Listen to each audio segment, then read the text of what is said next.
Hello and welcome to this week's Lawn Marie Fitness podcast.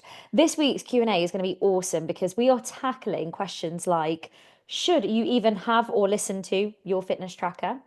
Is it bad to skip breakfast? How to lose belly fat when you're in your 60s or you are menopausal? And so many more really, really good questions. So stay tuned. But first of all, just real quick updates from me.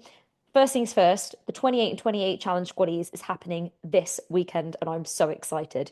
If you needed something to motivate you, to get your teeth stuck into, to challenge you, I have you covered. Stay tuned. More information is coming later this week. And this weekend, I entered my chapter 32. I am now 32 years old. And it kind of feels a little bit scary because I don't know where the past 10 years have gone. Like quite literally. And I think for me this year, I always like to have a bit of reflection when I get a year older. And I think for me this year, my mantra is just being unapologetically me. And you might be able to resonate with this, but I spent so many years trying to be a people pleaser, like not trying to be someone who I'm not, because I've always very much been authentically me, but just actually not worrying about putting stuff out there because, oh, what if people think like I'm a little bit weird or a little bit much, and just being unapologetically me. So be prepared for more ad lib in classes, be prepared for more crazy videos because I'm just thinking, like, do you know what? I'm just going to be me. And I think your vibe attracts your tribe. You know how you are, how you show up authentically as yourself. Then people are attracted to you because of you. And this goes for like whether you're listening to this and this is relevant for your job or just in everyday life. Like just be you and you'll attract the people who resonate with you. I think it's so important.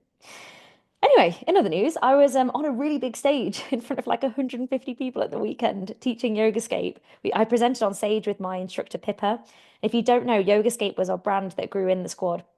It started in lockdown because I wasn't allowed to teach a lot of programs that I'd become elite in. And I was like a tribe coach for the East Midlands. And then all of a sudden, they were like, no, sorry, you can't teach those online. I was like, what? What do you mean? So I started to just like have an experiment and make my own.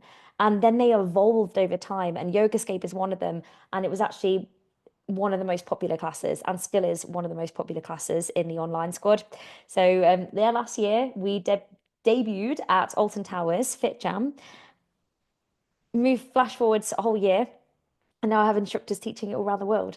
And Pippa was one of my amazing instructors on stage with me. And it was a very special moment because Pippa used to be one of my instructors. As in, like when I first started doing Zumba, I used to go to her classes. And then all of a sudden, she's on stage with me doing yoga skate with me. So it was a really, really special moment to be back there a year later. And yeah, in front of so many people. So that was a massive result. Anyway, gang, I've been so impressed with all your work throughout January. Let's hit the ground running with February. 28 and 28, stay tuned. Now, let's dive into the questions. I've tried to group them a little bit, and we're going to start off with fitness tracker questions. Now, whether you've got a fitness tracker or not, you will know all about them. And you may even be thinking, should I get one? Shouldn't I get one? I'm not really sure. So I'm going to talk about the pros and cons of having a fitness tracker. So I've got a couple of questions here. And the first one is, should I rest when my Fitbit tells me it's a rest day? And the second one, my Fitbit says my stress level is high, around 80 for the last couple of weeks, and that I'm overdoing it. Should I ignore it or should I just follow the advice? Now, there's also different fitness trackers out there. And to be honest, they're all like guesstimations and they're based on algorithms and estimations of you and the data that you input. And a lot of them now are based on your heart rate variability, your resting heart rate, and your sleep, whether you get a deep sleep or not. And I actually have one myself. I have a Whoop band, and some people use Fitbit. There's so many other ones out there. I used to have a Polar Watch as well. And there's pros and cons. There's pros and cons to them all. So let's just talk about the pros and cons in general with fitness trackers. Now, one real benefit of using a fitness tracker is generally people who wear them, it seems to increase their activity awareness and make them generally more active. So there's a study that was done in 2020 on about, I think it was 121,000 people, all given a fitness tracker to wear. And they found that over the space of the study, that people started doing, it was approximately 1,850 steps more than they were doing previously. Just because it's that extra awareness of, oh, right, have I done enough steps? Just making people a bit more conscious of their activity levels. Some people find that it's really good for motivation. It makes them get up and go. Or maybe they have a goal that they want to set. So they want to hit 8,000 steps a day, for example. Anything above 7,500 on average is deemed as active, by the way. Um, so some people might have a goal to get into the active zone. Some people find that they're more accountable to themselves, or some of the communities, like for example, Fitbit, they have their own community. Whoop do. I don't partake in that. I just have it for myself.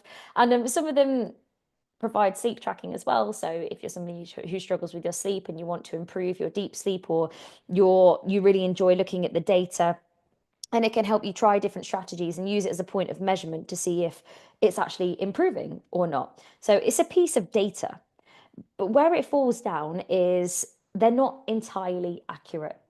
So they're not entirely accurate 100% for measuring your heart rate, and they're absolutely not accurate for measuring your calories burned. So whatever you do, do not, I repeat, do not rely on a fitness tracker to tell you how many calories you have burnt. You can use it as a point of reference and comparison, like over the days. So, oh, I've expended a little bit more energy on this day versus that day. But to be honest, I wouldn't even get into that anyway. Just don't do it. Just don't do it. It's ridiculous.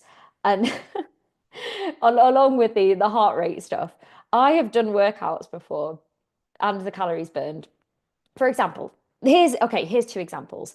Heart rate wise, I remember doing a hit and I was giving it absolutely everything, like fully red zoned out. And it was like, oh yeah, you're in the low amber, so green, amber, red. Like, what? I can't breathe. I'm tasting blood. How is this even possible? And then another example was calories with calories burned, for example. If you look at the calories burned all the time and you use that as a measure, if I do something like a strength workout, in that moment, I don't burn many calories at all, as opposed to if I go on a run. But the benefit of doing that strength workout is I improve my muscle tone, I improve my bone density, I get a more toned look, and actually, the calories burned throughout the day as a whole will be greater than, say, the run. So the run, you end up burning more energy in that very moment. When you do a strength workout, it's more prolonged over the day, as your muscles then actually really need to work hard on recovering and yeah, just recovering and replenishing themselves. Anyway, that was a bit of a tangent. But anyway, basically, don't rely on it for calories burned, and you shouldn't be using that as a measure for your workouts anyway. We should be getting a good all-round routine in cardio holistic strength for your all-round well-being, quality of life, gang. That is what it's about. Um, some people become over reliant on the numbers as well. So they can feel like a failure if they don't hit a certain step count. Or it can lead to like anxiety that you have to hit a number, or maybe just completely and utterly burning yourself out. And for some people, it can make them feel this real guilt that they've not done enough, or they didn't get enough sleep. And it kind of leads to a bit of a, I think, all or nothing mentality sometimes. Now, if that's more kind of if you're looking at it as steps and exercise point of view. If you're looking at it from a sleep and stress point of view, if you are somebody who wakes up in the morning and you see that you're in the red zone or you had a rubbish night's sleep, does that affect how you show up for the rest of the day because of what it says?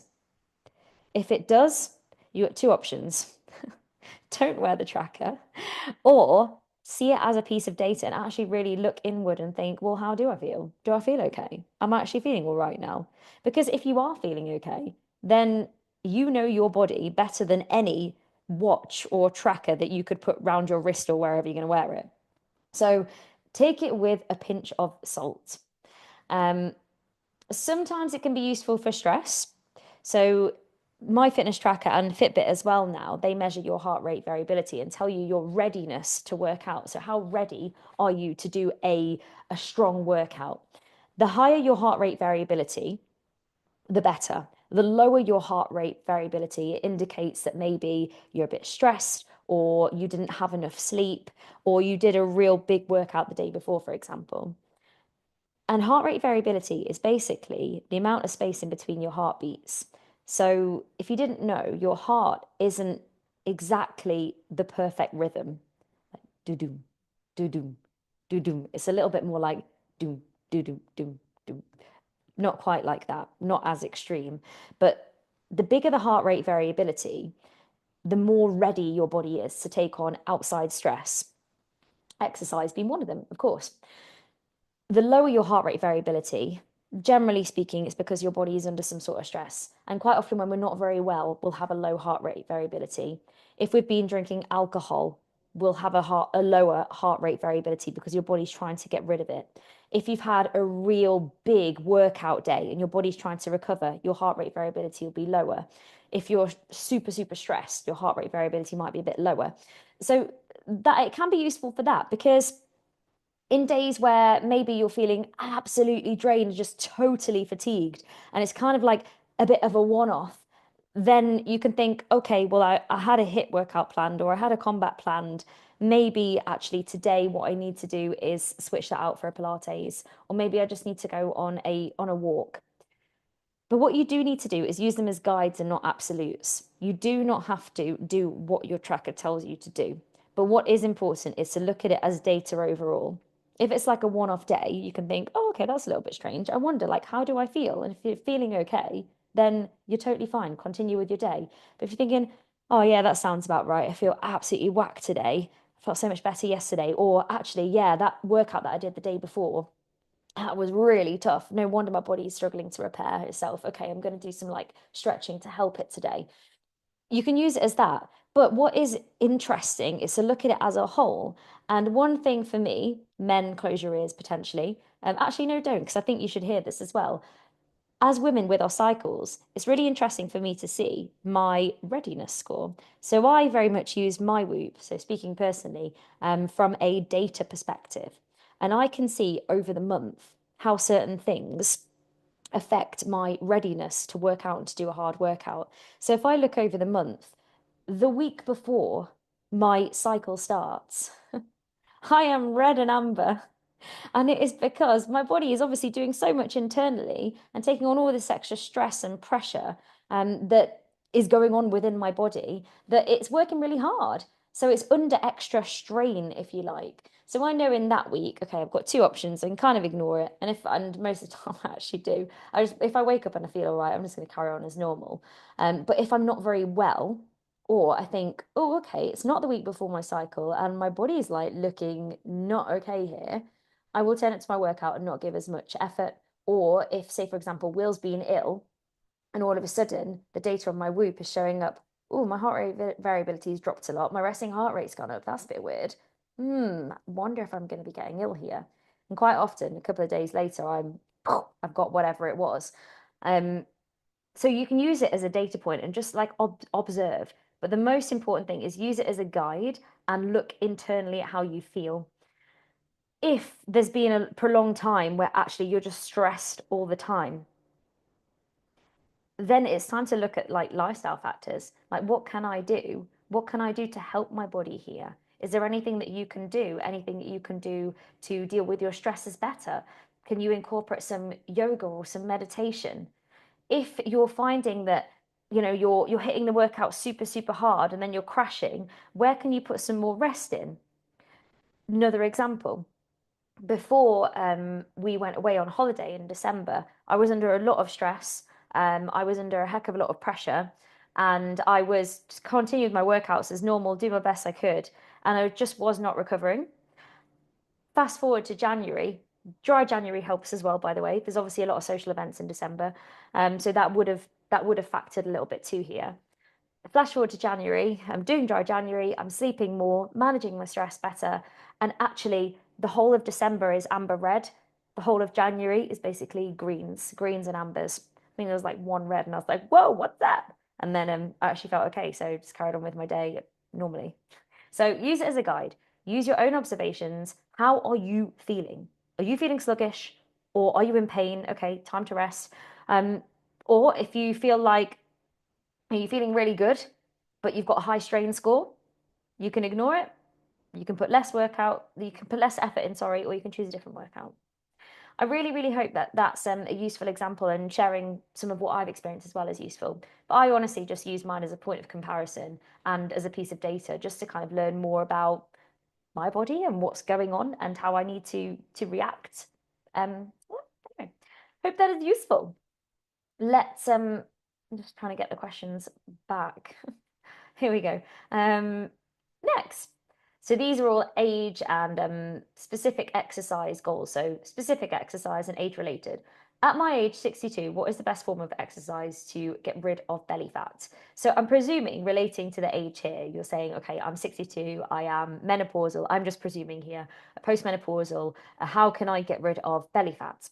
So as we go through the menopause, we have a drop in estrogen, and this drop in estrogen actually causes us to store our body fat in a different place. So rather than being the pear shape that we are typically as women, we turn into a little bit more of, oh, can you hear that, by the way? The microphone slipped. It's actually upside down. Can you still hear me? Does that work? Anyway, we'll go with it. We'll go with it. Oh, DPD might be here. One sec. Okay, it wasn't actually DPD. Basically, my laptop has bit the dust. Doing all the online classes, it goes through so much, that poor little laptop. Anyway, it completely and utterly bit the dust. And oh, I think it's DPD. That was so funny. So it was DPD, and Will had wrapped the laptop like in cling film, loads and loads and loads and loads of cling film, and then put it in its original packaging, wrapped all of that up, loads of brown tape. And the guy just looked at me and he was like, yeah, can you take all that off, please? Because we have to fit it in this box. Like, oh, oh, it's like, yeah, have you not got any scissors? Yeah, just a sec. So rudely interrupting the Q&A. Back to the Q&A. So when we go through the menopause, we're postmenopausal, we have this huge decline in estrogen, and that affects where we store body fat in the body. So rather than being a pear shape as a woman, we go into more of an apple shape, and we store our body fat more around the tummy. It's it's just how it is. That's where our body now prefers to store it. But that doesn't mean that we have to live the rest of our lives with a midsection. It just means that we have to taper things a little bit. We need to make sure that we are doing strength training, absolute minimum twice a week, ideally lifting weights, using resistance. So I'd be looking at, 3 times a week, for example. We need to be making sure that we are working on core strength. So we're doing things like Pilates. We're managing our stress through yoga and Pilates, because higher stress leads to higher cortisol levels, and higher cortisol levels are linked to increases in stored body fat, usually because of the actions, like the emotional things that we do, as in our food choices and the amount of food we eat. It's normally because of that, not just because higher cortisol equals higher body fat. It's because of then what it makes us do and want to do, if that makes sense. And we also need to make sure that we are eating foods that agree with us. So we're not eating foods that cause ill digestion to increase any bloating, making sure that we're prioritizing protein, whole foods, the lean proteins, your fibrous foods, and that will really, really, really help. But we can't choose a point in our body. We can't spot reduce. We can't fat spot reduce, because it's not a thing. We can't just choose a place where we want to lose weight from. Our genetics and our body will decide where we lose weight from first. But make sure that you are eating well. Adjust portion sizes. If you need to lose weight, you want to lose weight around the midsection, reduce your portion sizes by about 20%. Focus on whole foods, lean proteins, 2 to 3 times strength training a week. Get some Pilates in there for core strength. Manage your stress the best you can. And of course, you do want a balance. You want to be getting some cardio in there too. And that's for your heart health. So for your all-round health, your heart and your lung health, because it's fun too. So that is what you want to be focusing on. But don't feel like, just because you're totally right, like I'm 62, so how can I do it? It's not a case of we have to accept, it's just how can I? And it's mainly going to be coming from the diet as well. What are the best workouts to target the right muscles for skiing? Lots of squats, I guess. Yes, you got it right. You absolutely got it right. So skiing, you want to be doing stronger booty band. They're your friends. You also want to be doing a lot of Pilates, because that will affect the way that we are holding ourselves when we're skiing. With skiing, there's a lot of lateral bends side to side. got to make the banana shape, right? So you've got to make the banana shape. We've got to make sure we've got strong legs, a strong core. And you could also do a little bit of HIIT potentially, HIIT or sculpt, so high interval, high intensity interval training. Get your words out, because there are moments when you ski where you really do have to get the heart rate up. As in, if you're moving quickly down, or if all of a sudden you've got to ski back up to the lift, or you're on a flat and you've really got to use your poles, we need our heart health for that as well. But, oh, and of course, balance is really, really important. Balance is important for it. And that is the next question. So I'll talk about balance in a moment. So I would be saying Pilates and or yoga scape, ideally both. Stronger, booty band and HIIT. They're the ones you want to focus on for improving your ski strength. And actually there is a ski workout on demand. It was Nicola's choice from last year. So if you type skiing, it will come up. My balance is terrible. Any tips? Okay, so link to the first and the question before. Balance is really important when you're skiing. So I would say tip number one, every time you brush your teeth, stand on one leg, then switch sides. That's the first thing to do. The more you do that, the better your balance will get. Another thing you can do is when you're standing in a queue, and the physio taught me this one, you're standing in a queue, put one foot in front of the other, so you're like on a tightrope, and then you're practicing your balance. Third thing, go on demand and type balance in. There's a balance workshop. Do that one.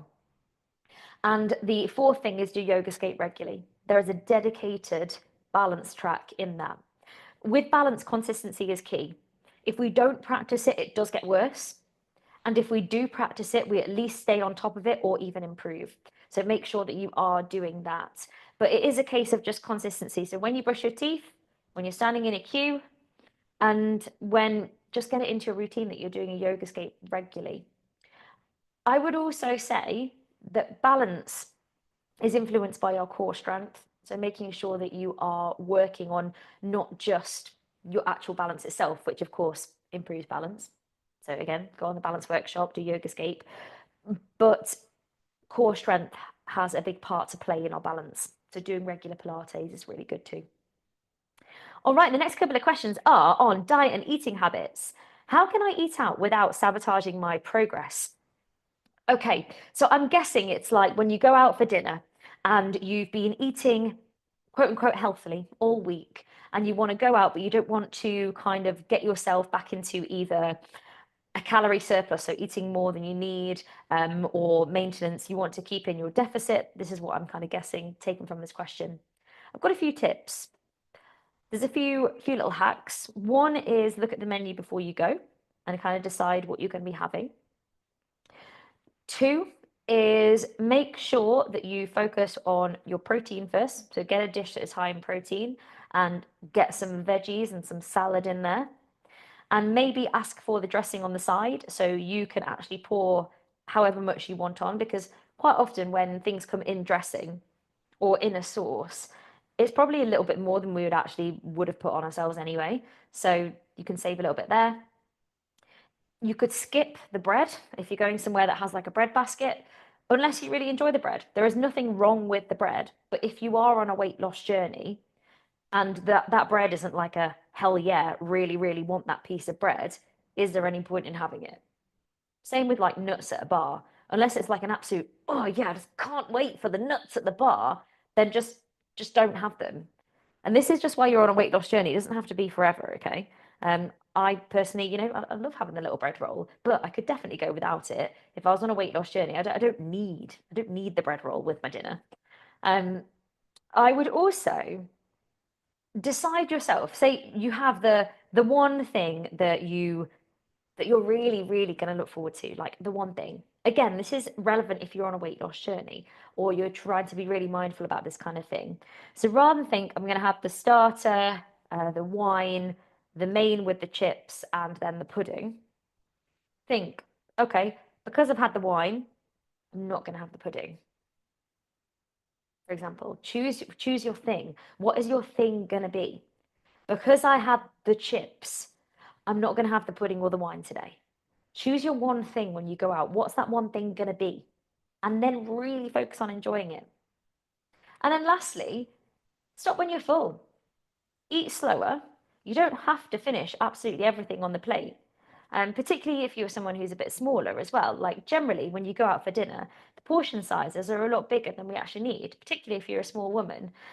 So just question, like, do I need to have all of it, or can I just have what I want and then stop when I'm full? And make sure that I eat the protein first and the veggies and the salad first, and then go on to the chips or whatever. Or if I'm not going to have the chips, I'm going to have the wine. I'm going to really enjoy the wine. I'm not going to have the pudding. So choosing your one thing. And that's what I would say. Hope that helps. Is it really bad for me not to eat breakfast? No, it depends on the person. It depends on you. I personally have two breakfasts every day. Well, getting up so early, and I find that I'm someone who needs to eat little and often. It makes my hormones happy, it makes my energy levels happy, and makes sure that I get enough protein in my day. So that's how I do it personally. And it also stops you from reaching for loads of like snacks. Um, I'm a sucker for like granola and stuff like that. I could just snack on granola like it's crisps. I know that's a little bit strange for some people, but anyway, that's me. Um, yeah, so what anyway, less about me, more about breakfast. Pros and cons. If you are someone who skips breakfast and then you get to about 11 o'clock and you end up having like a biscuit bar, or you end up having some chocolate, or you end up breaking your fast with something that it's just not going to replenish anything in your body, then I would question maybe you do need breakfast if you're reaching for some quick sugar at that time. Can you just get a bit of a protein hit, like a Greek yogurt or a yogurt pot and a banana or something? Can you do something like that? What can you add into your diet that's going to be quick and easy? If you say, for example, if you're in a rush, so that's why you don't eat breakfast. If you are someone who is, you're quite sedentary in your job, actually your energy levels feel fine, you don't really get hungry, and actually you feel a little bit icky eating breakfast in the morning, like it doesn't sit well with you, and you don't reach for anything sugary or non-nutritious later on that morning, then cool, fine. You do you. You need to work out how you best thrive, how your energy is, and how it influences your food choices in the rest of the day. Let's look at the day as a whole. Are you getting what you need? And that's my best advice on that one. And also, are you going to be working out? There's the research out there that suggests that if you are a perimenopausal or menopausal woman, or it's particular time in your cycle, for example, is it actually the best thing to try and do fasted workouts, or is that going to put more stress and strain on your body? Questionable. Anyway, it's completely up to the individual, as long as it doesn't affect you for the rest of the day, or your body, or your energy, or your food choices. What are your top tips for staying on plan while working and staying away? So I would take Lawn Fitness with you. We've got a holiday area, so you can actually download some workouts from the holiday area and take that with you if you haven't got Wi-Fi, for example. When I am away, personally, I commit to a certain number of workouts that I'm going to do. This is just how I do it. They're not as long as my normal ones, but it keeps me in a routine. And I have a bit of a range target with my workouts. So when I am at home, I aim to hit X number of workouts per week. When I go away, I significantly reduce that, but I keep working out. So, for example, say instead of working out 5 times a week, I might work out 3 or 4 times a week. And those workouts, to be fair, are probably more likely to do four and keep the consistency. But those workouts would be shorter. So I might do like 20 minutes first thing in the morning. I always do it in the morning because when you're working away or when you're staying away or if you're on holiday, you find that the rest of the day is like you've got stuff going on. And the last thing I'm going to want to do after a day of work or a day of being on holiday is then come back and try and do a workout because I just feel like this is just personally speaking. I've already done loads in the day. I'm actually feeling a little bit fatigued. I don't want to. I just think that the best thing to do is get up in the morning, do it, set yourself up, and be energized. And remember, if you're staying in a hotel room, you really don't need much space to do a workout. Take a towel, put it down the floor, or if you can, take a mat with you, put it down on the floor, and get yourself on demand and do something there. Or even better, join the live class. Join the live class and keep up with your routine. So that's what I would do on that one. Take water with you everywhere you go. So water bottle in your bag everywhere you go, on the desk. And with the food side of things, similar with when you're going out for dinner. Focus on protein, salads, veggies, make smart choices where you can. Let's put the sauce on the side. Do we need to, say if it's like going away for work, do you need to go out for drinks every night? Say if you're staying away and everyone meets up in the bar after the day's work or whatever, do you need to? Or can you have a lime and soda?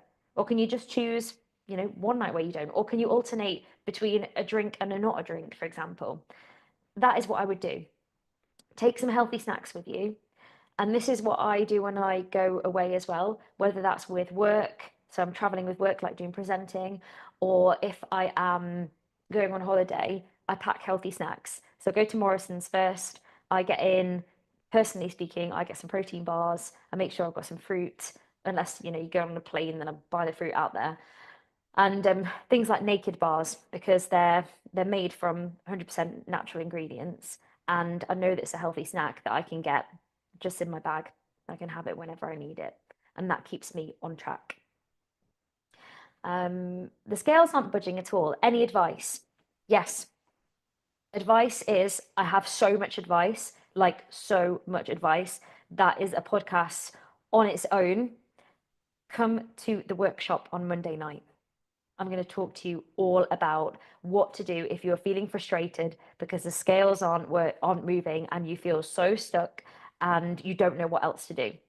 Come to the workshop on Monday and I'm going to really, really deep dive into that. There's an event on Facebook, so you can sign up there, and also on Instagram. If you go onto my Instagram, Laura Marie Fitness Official, I put the link in the bio at the top. So just click onto that, sign yourself up, and even if you can't make that time, it will be recorded. Okay, so yeah, come along. But if you are struggling, you want help before then, message me. Let's talk about it. So if the scales aren't budging, let's chat about it. Um, but we're going to really, really deep dive into it. And sometimes, if the scales aren't budging, it doesn't actually mean anything, and actually, you're making incredible progress. But we'll talk about that as well. Scales are sometimes, most of the time, just a number, they're just a piece of data. But there are things that you can do if you're on a weight loss journey and the weight is not shifting and it's affecting your health, your well-being, and how you feel about yourself. There's so much you can do, and we're going to talk about that in the workshop. So come on Monday. When recovering from an illness, what is the most sensible way to reintroduce my weekly exercise routine? Okay, so this is a sickness kind of illness.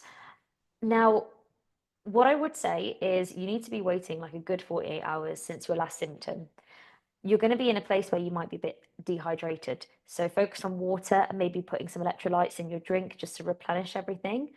Then I would really take your time getting back into it in terms of the intensity and the duration. So just starting off by doing 10, 15 minutes, 50% of your normal effort, and then the type of workout as well. Maybe you just start off pretty light. Maybe you just start off with some Pilates or some yoga, and then introduce cardio and strength a little bit later. Maybe you do like one week where you're just doing holistic, and then you introduce cardio and strength again in duration and intensity, increase it bit by bit. Just really, really listen to your body and focus on getting lots of sleep as well, because that is going to really, really help your body recover. But I really, really hope you feel much better soon. And that is the best way to do it. Just say if you're somebody who works out Monday to Friday every day, okay, let's do that, but let's do a 10-minute leg stretch on Monday. This is from today. Then the 10-minute back stretch on Tuesday, the 10-minute Pilates on Wednesday. So you've got that consistency. It's in your routine, but we're going to manipulate the effort and the intensity of the workout and the duration of the workout until you're back into like your usual sort of program. Okay, the last little section is about kind of injuries and body pain. So, how can I strengthen my wrist when I'm doing floor work? For example, push-ups, they're really painful. Okay, with push-ups, if you feel it in your wrists, you've got two options here. You could do some on the flat edge of the fist. So if you make a fist, flat edge, put that in the ground. You could do some push-ups like that. or you could hold on to some dumbbells, holding onto the handle and do your push-ups like so. You could also do some wrist curls. So you get a dumbbell and you just literally curl your wrist up and down to improve strength in your wrist. And just be doing that, say, 3 sets of 10, once or twice a day. And actually practicing push-ups will help your wrist get stronger. But we don't want to overdo it at the same time. And it really, really depends on, say, if you've got problems with your wrists or arthritis, for example. Generally speaking, we want to keep it moving, we want to improve the strength, but we don't want to really make this hurt or put you out in any way. So let's just be really sensible with it. Let's do some wrist curls. Let's do some wrist flexibility as well. So bending your fingers back, pushing your hand down, making sure that you're doing what you can to improve the strength there. And in the meantime, do some push-ups in class. So maybe you do a few, and then maybe you do some holding some dumbbells and just alternate it. Is it best to wear a knee support when exercising if I have a knee injury? Oh, it depends. I would speak to a physio about this 100%. So it can provide that little bit of extra support so you can take a bit of strain off the knee. But what is most important is making sure that we are working strength in the muscles that surround the knee as well, just on a general basis to prevent knee injuries and to strengthen your knees, so strengthen that muscular support around the knees. So things like booty band and stronger will be really, really helpful. And of course, releasing tension. So things like your yoga and your yoga escape will really, really help with that, or even the one we did this morning. But it really, really depends. It depends on the knee injury itself. And it might be a case of you might want to wear it for a bit and then start to, say, do some workouts where you don't wear it for the whole workout, or you start to take it off. So it can provide, basically, it can provide a bit of temporary relief, but it definitely shouldn't be replacing like any strengthening exercises for your knee. Okay, final question is da, da, da, how to stop your neck being sore during Pilates. Okay, this is quite common and it can be for a few reasons. It can be due to the fact that our positioning is out. It can be due to neck weakness. It can be due to core weakness. So when you're doing, say, for example, a crunch or the 100s, we lift the head off the floor, we tuck the chin, the shoulder blades are out of the ground, and you want to make sure your chin is really tucked, as in like you're trying to make a triple chin, and look towards your legs so that our neck it's tucked in, it's in a good position. If you are looking up towards the ceiling, so you can see the ceiling, you can see the lights on the ceiling, your neck is going to feel a tremendous amount of strain after a short period of time. So make sure you've got that serious tuck. Also, just by practicing these exercises and doing more Pilates, your neck strength will improve a lot. So it could be a case of, it's a little bit unnatural for the body to do right now. So your neck strength just needs to improve a little bit. And the more you do it, the stronger it'll get. Or it could be the fact that there's more pressure in the neck area because we're not engaging the core properly, or our core's a little bit weak. Again, just keep on practicing it. You can use one hand to support as long as you're not pulling on your neck. Just use one hand to support just to help in the meantime. So when you start to feel it come on and you're like, ooh, ooh, and then just hold on and have rest. If you're feeling that strain, just pop your head down for a little bit, have a little rest, and then join back in. Let's work on improving the strength. Another thing that might not help is if you are under a lot of stress at the moment and you're holding a lot of tension in that area. So just make sure you drop your shoulders and you're released in that area. And all those things will really, really help to improve that feeling. So stop you getting from such a sore neck in Pilates. Okay, team, that's it for the questions. I really hope you've enjoyed it. It's been such a fun Q&A. If you have any other questions, any other concerns, please let me know. And I will see you. If you feel like you are totally stuck on your weight loss journey, come and join the workshop on Monday evening. It's open to anyone, so invite any friends. Like I said, you sign up via the link on the Facebook event, or you can message me, or head to Instagram, click the link in my bio, and you can sign up right there. Anyway, team, have a great day and I will see you in class.